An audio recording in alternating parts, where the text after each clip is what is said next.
Good evening, I'm Parikshit Luthra. You are watching Newscentre. The first person outside the Tata family to head Tata Sons, the holding company of the conglomerate's sprawling business interests, Cyrus Mistry, was killed in a car crash in Maharashtra's Palghar district. The 54-year-old Mistry had served at the helm from December 2012 till October 24, 2016, when he was ousted. This sparked a long drawn-out legal battle that finally culminated in the Supreme Court ruling against Mistry and in favour of the Tatas.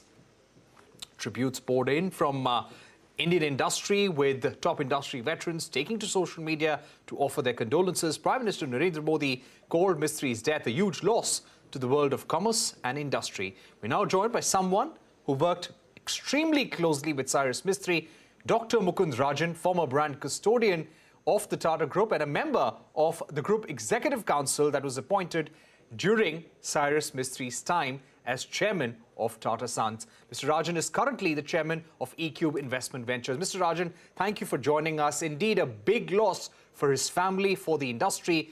Give us a sense of how you remember Cyrus Mistry.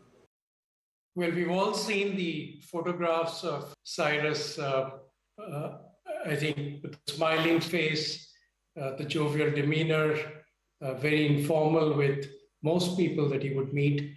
And that's the sort of image one would preserve of somebody very, very easy to get along with, feet completely grounded, somebody who had no airs and was truly committed to just delivering on the massive responsibility he carried and doing the job well. Somebody who cared deeply about people, who cared about communities, and who understood the huge responsibility he was carrying as Tata Group chairman. So massive loss, I think, for the country. He had so many decades ahead of him when he could have contributed so much more. And possibly the smartest person I've ever met in my life. Huge intelligence, extremely well-read, and deep caring and concern about people. Those are my memories of Cyrus. Right. He took over as the youngest chairman of the Tata Group at the age of 44 in 2012. Give us a sense of the vision that he had for the group, what he may have shared with you or what you sensed in your interactions with him. Well, one minor correction, because I've seen this in the media. J.R.D. Tata, of course, became chairman of the Tata Group in his early 30s. So he was even younger than Cyrus. But I think what stood out about Cyrus was the fact that he was brought into the group. Unlike J.R.D., he had not had very much operating experience with any of the Tata companies. He did serve on some of the Tata boards, including Tata Sons. But he came in, therefore, with probably what was a very objective view of what needed to be done to ensure that the group was prepared for the next phase of growth. Under Ratan Tata, the group had achieved huge heights. It had grown 10 times in the decade before Cyrus took over the mantle from Ratan Tata. It grew from a $10 billion corporation to a $100 billion corporation. And I think Cyrus understood the challenges that would lie to grow the group beyond the 100 billion mark. And I think he had a very clear sense of first addressing some of the potential weaknesses and vulnerabilities that particularly became evident during the global financial crisis of 2008-9.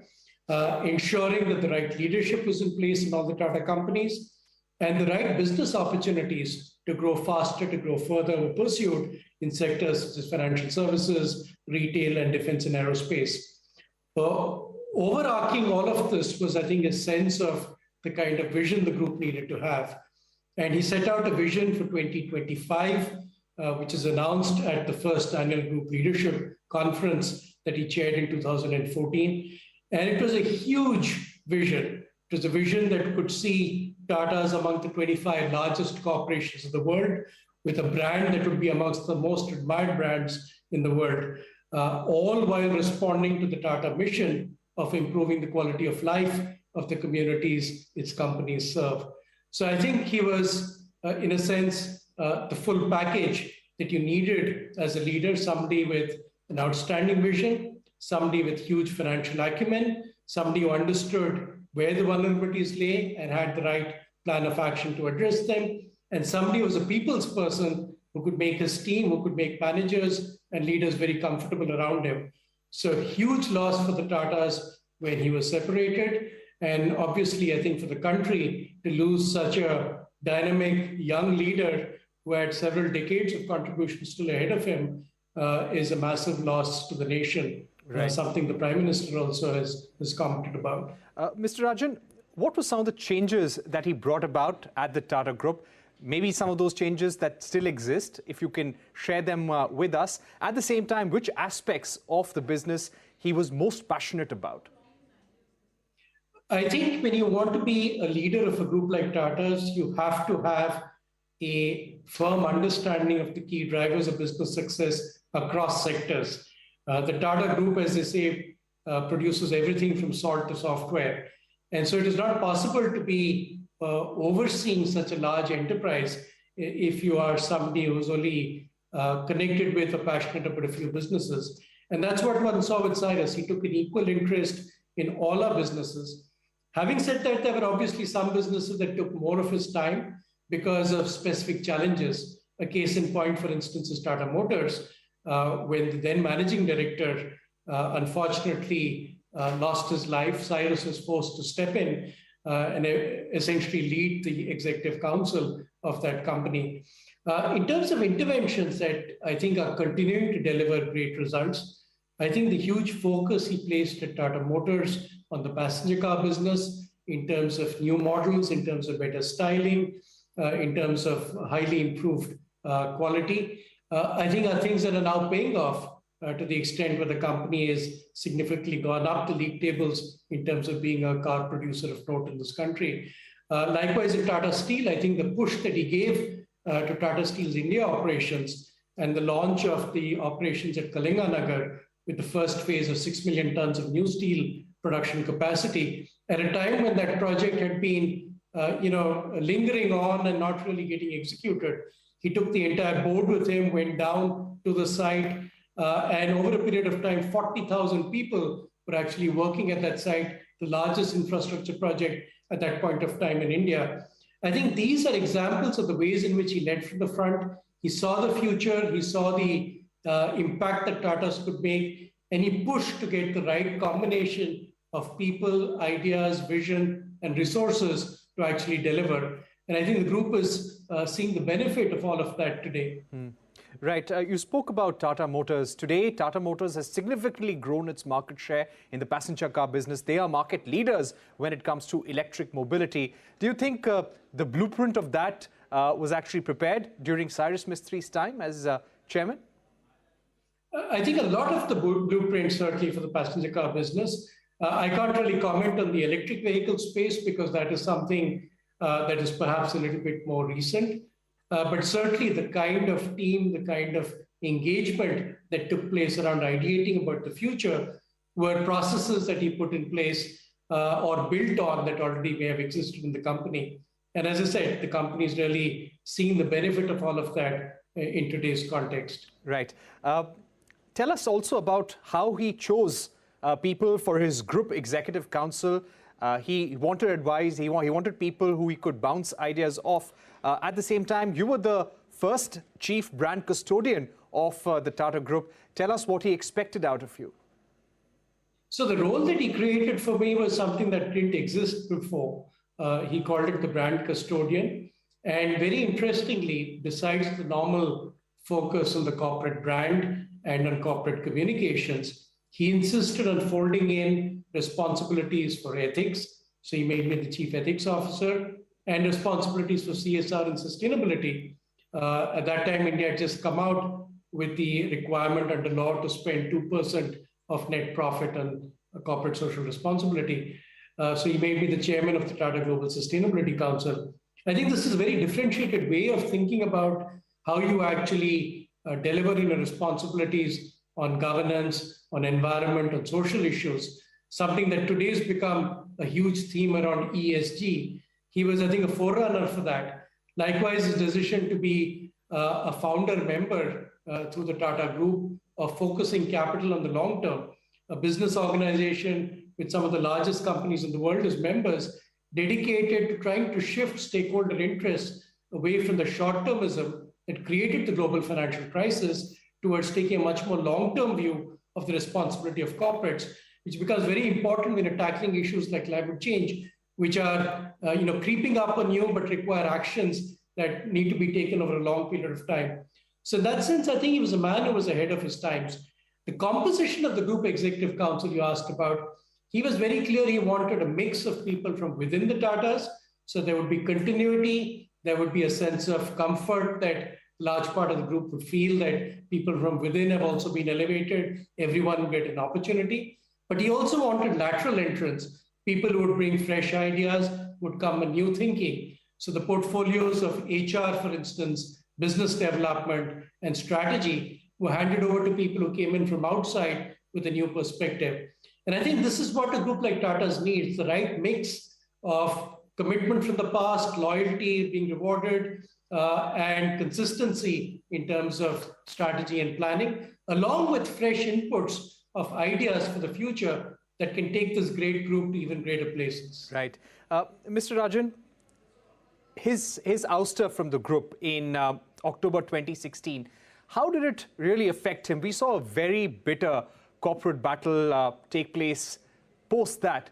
Mr. Mistry also didn't take it very well. He wanted to take the issue to the board. And then we saw that legal fight that went on for several years. When this news came to him, how did he take it and how did it affect him all these years? You were someone who knew him very well. Well, an event like that can be obviously extremely depressing. It creates a huge amount of angst.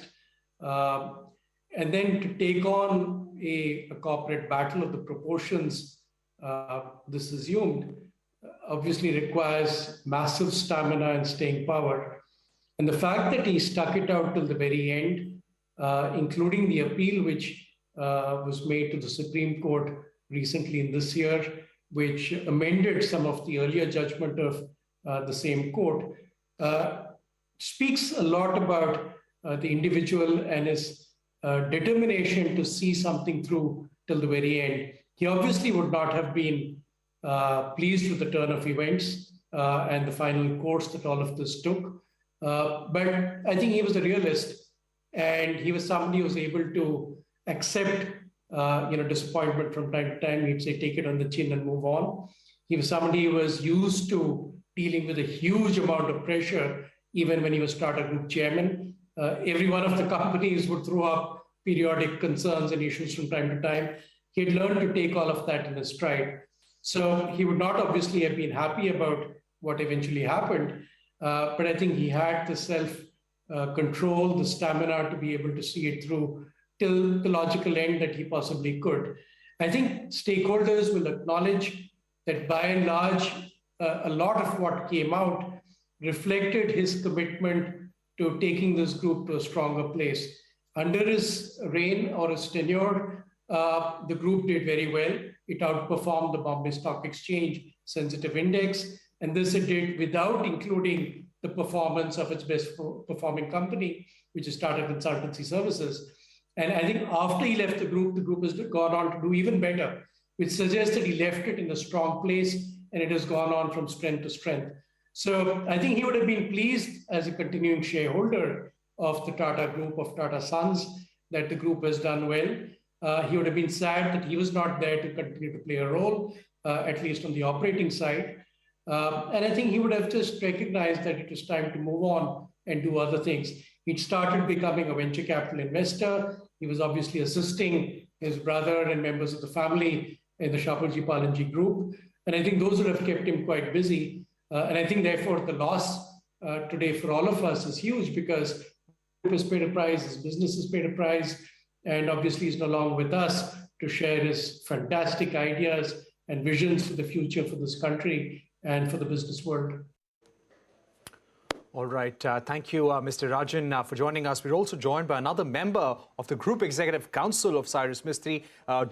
Professor Nirmalya Kumar is joining us. Professor Kumar, give us a sense of your interactions, any anecdotes you remember at this juncture. We were reading a few pieces, and it seems that you had met him just a few weeks back.